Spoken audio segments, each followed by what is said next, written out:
Welcome to the biggest, baddest, scariest video where I don't even know what the heck I'm planning to do.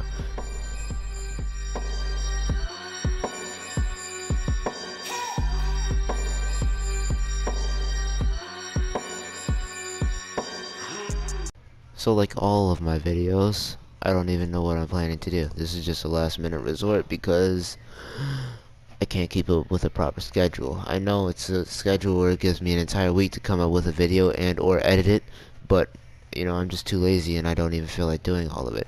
Considering for the fact that I have school involved in the mix, that kind of makes things a lot more harder than you think it is. I mean, yeah, you guys are probably like, oh, he's just a kid, he can't do much. Actually, you're probably not even like that. I don't even have people who view my videos. Actually, one of my videos that have the most views, I barely gained any subscribers from it. I don't even think I got a subscriber from it. I don't even think I even got a single like or dislike. That's how sad I am. I even like my own videos. That's how terrible my life is. Actually, to top it off, I have something even better to talk about that makes my life seem even more terrible. It makes you guys feel even better about yourselves. I'm going to regret telling you guys a story. So, I think this took place when I was in like second, maybe third grade. No, second grade, because I didn't start third grade, because this is when I was in Alabama. Alabama, the beautiful, sweet home Alabama, actually ruined my entire life and childhood at the same time. So what happened, it actually kind of all went down pretty quickly. I mean, I was just playing tag with my friend, and all of a sudden, stuff went weird. He started getting so clingy. He started clinging onto my leg, holding onto my arm, where I wasn't, you know, mentally capable of, you know, disrespecting someone. So I couldn't say anything but, let me go, leave me alone, or I'm telling the teacher. That's legit the only thing people would say back in second grade, because they didn't know how to say anything else. But now, since it's 2018, people are out here saying, bro, I'm about to roast your life, or don't worry, I'm gonna bust a cap in your head next time I see you on site, or something like that. It's pretty stupid if you ask me. But I'm not them. Their parents have to behave, treat them to how to behave, or something like that.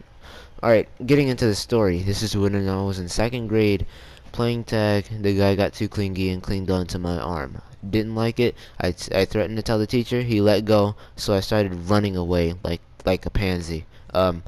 As I ran away, he chased me down. Then I said, hold on, chill out. I have to use the restroom. So I went into the restroom, went into the stall, because I had to take a number 2. That number 2 took a while to, you know, finish, but, you know, it's whatever. Doing this number 2, I thought I was safe. I just sat there, you know, taking my number 2, minding my business, you know, thinking about what's for lunch today. Next thing you know, I see the last thing I wanted to see at all today. That this dude, he literally crawled under the stall. He crawled under the stall door with the creepiest smile I've ever seen in my life. Now trust and believe me, if I could, I would have kicked him in the face. But I was in a vulnerable position. I was using the restroom.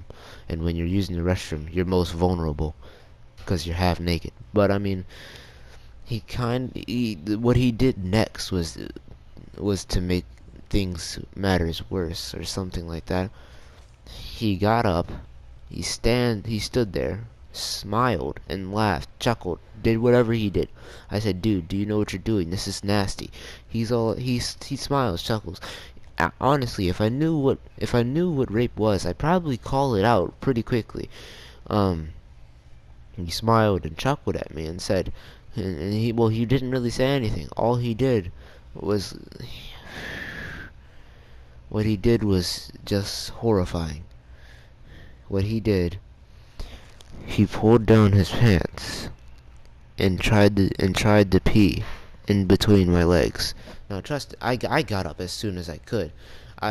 He ran out of the stall door, smiling and chuckling like and I hear him run out of the other doorway. There's 2 doorways into that bathroom, and I asked him, I went to go tell the teacher, and I went back to him and said, "Bro, why would you do that?" He said, "Oh, I had to pee."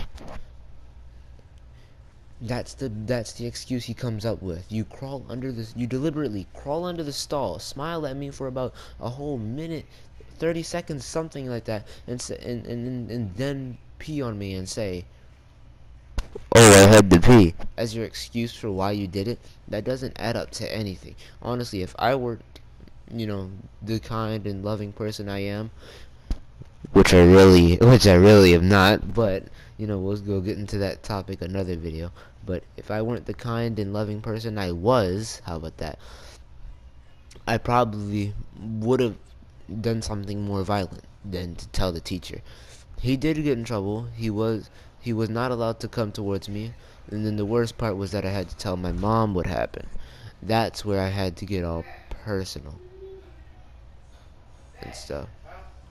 So, being the antisocial, edgy person I am, I didn't know how to tell my mom. I actually kind of was afraid to tell my mom because this is actually pretty personal. Honestly, it was one of the scariest things I've ever gone through.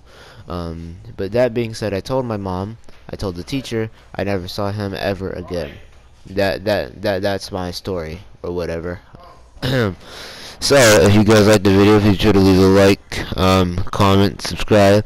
You know what? Because I'm so sad, I like my own videos, and if I could, I would subscribe to my own channel 1,000 times, so I could be one of those high YouTubers that are high and mighty, and that can say all like, "Let's get 5,000 likes this time, guys." Yeah, I want to be one of those YouTubers. Make me one. Yes. So yeah, please like, comment, subscribe, and please sure subscribe to these people in my channel in the description or whatever. I don't know, it might be ineligible or whatever to hear what I'm saying, but screw you guys.